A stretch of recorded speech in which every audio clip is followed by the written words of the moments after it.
Jamal Niaz here with Allerton's own Tom Aspinall. It's been a while since we've caught up. You know, global superstar now. You're in the WWE ring as well as the UFC octagon. I was jealous, mate. That's been a lifelong dream of mine. You're there with Cody Rhodes and Gunter as well. I don't know if you were aware of him, but he's a pretty big deal. I wasn't aware before I met him. They're really nice guys, mate. I'm not like a WWE fanboy anymore. I've not watched it for a long time, but I did enjoy it. I did really enjoy going down there. I was impressed with them physically, what they do. I thought they were like really athletic guys, and I enjoyed the show as well. I was really impressed with them. Did you hear what Cody Rhodes said to the Schmo in an interview between them? He says you're the perfect fit to cross over to the WWE ring. Is that something that you'd like to do in the future? Yeah, give me a bit of fake tan, mate, and I'll do a That is bit. key. No, I don't know. Maybe I'll do it. Who knows? I really liked Cody and Gunter and the rest of the team. I thought everyone who worked there was like so welcoming and nice, and I enjoyed it. I'd do it again. Imagine you and The Rock staring each other face to face. He's absolutely running things right now. I don't know if you've seen as well. Pretty big deal. John Cena's turned heel. He's turned a bad guy. I've heard that it was the biggest heel turn in like modern day wrestling. Is that right? It was very cool. Yep, and it's going to be the biggest heel turn for a long time. So I've heard. But that's all I know. I heard it on Ariel Helwani's. Have you got a bad guy running you? Because you're a bit like the John Cena of MMA, I would say. You just like a. Everyone thinks you're a bit of like a quintessential good guy. Could we see a heel turn at some point in the MMA world? We might do. Who knows? Who knows? Just start smashing stuff up in the back. Maybe. I don't Calling know. all sorts of people out. I might do. We'll see. See how it goes. So obviously it is like we said off camera. It's a bit of a frustrating time right now. You like to be active. You like to know where your career's heading. What's going on. What's it been like having to answer questions about? He's not your nemesis. He's just someone that you want to beat. Jon Jones. You don't know where you stand. Dana said it's the biggest fight in UFC history now. So all signs point to that, but we're not there yet. Yeah, I've had enough talking about it, mate. I'm honestly bored of it. We'll see what happens. Yeah, we'll just see. I'm ready to fight whenever they tell me. So just let me know. I'll be there.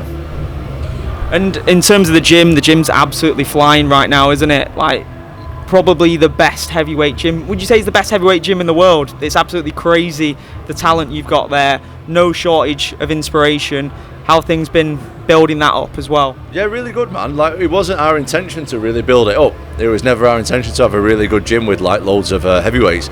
But like, heavyweights have the same problem internationally, is that usually there's like one heavyweight, if that, per gym, one big guy per gym, and we'd like put a few guys together, and just guys are coming from all over the world now, so it's pretty good. Yeah, we've got good stuff right on our doorstep. It's great.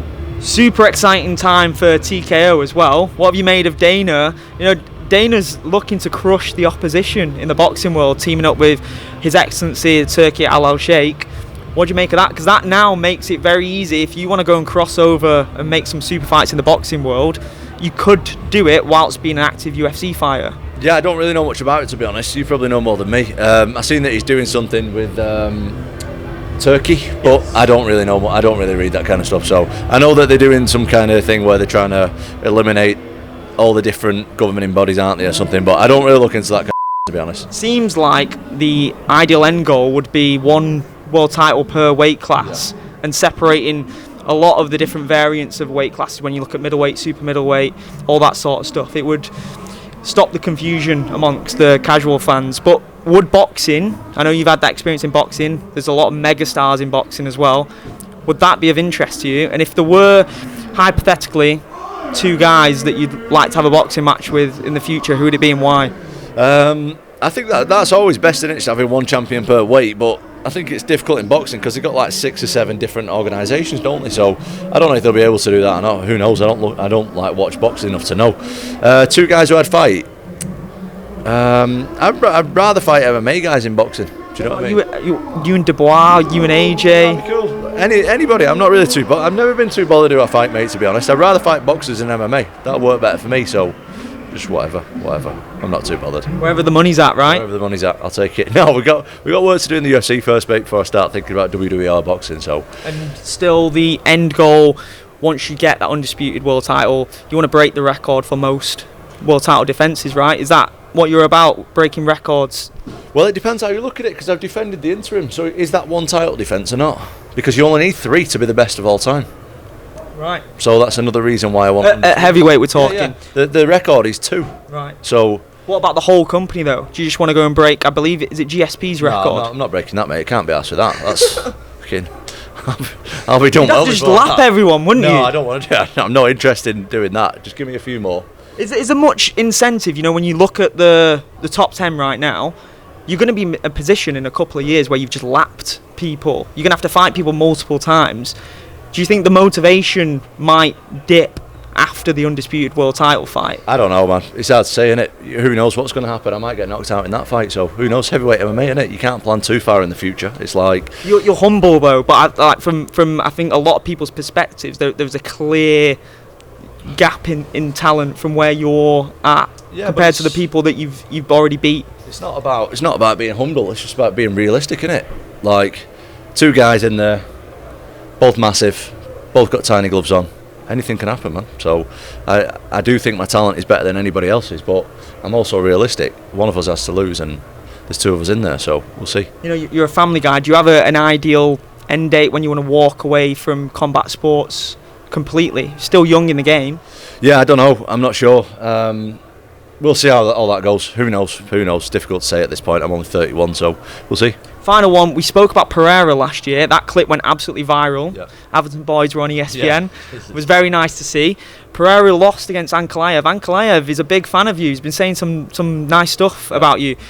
What did you make of Pereira's loss, and was that a glimpse of how he would fare against the bigger guys at heavyweight? It was a very grapple-heavy approach, wasn't it? I think that Ankalaev just had him guessing a lot with... I think Pereira's level on the ground, I don't know what level he's at, but I think he's still a bit wary of getting taken down. He definitely defended the takedowns well, but me with an educated eye watching it, I don't think Ankalaev was really trying to take him down that much. I think he definitely tried a couple of times. I think he did 10 or 11 takedown attempts, but I would say only 2 or 3 of them he went full blast. I think the rest of the time he was trying to tire him out with the grappling, standing, like the cage grappling stuff. So I think Ankalaev had the perfect game plan. He didn't overcommit, tired him out, and I can't believe people watched that fight and thought that Pereira won. It was just wild to me that how many uneducated fans are out there, and how many uneducated fans thought it was a boring fight as well. I thought it was an amazing fight. Both guys did good, and I think that Ankalaev was just a lot better than him on the night. That's it. Do you think that spells the end of Pereira moving up now? No, I don't know. He can do whatever he wants, can't he? He's an absolute megastar. So if I think this fight's to be made at middleweight, light heavy or heavy for him, he can do whatever he wants. He's a megastar. You'd still like it, right? You'd still like to fight him? I just want to fight for a undisputed title. I'm not bothered who it's against. Okay, I appreciate the time, and I'm looking forward to see how the year unfolds for you. Thanks, mate. Me too. It's going to be good. Appreciate it, brother. Thank you, man.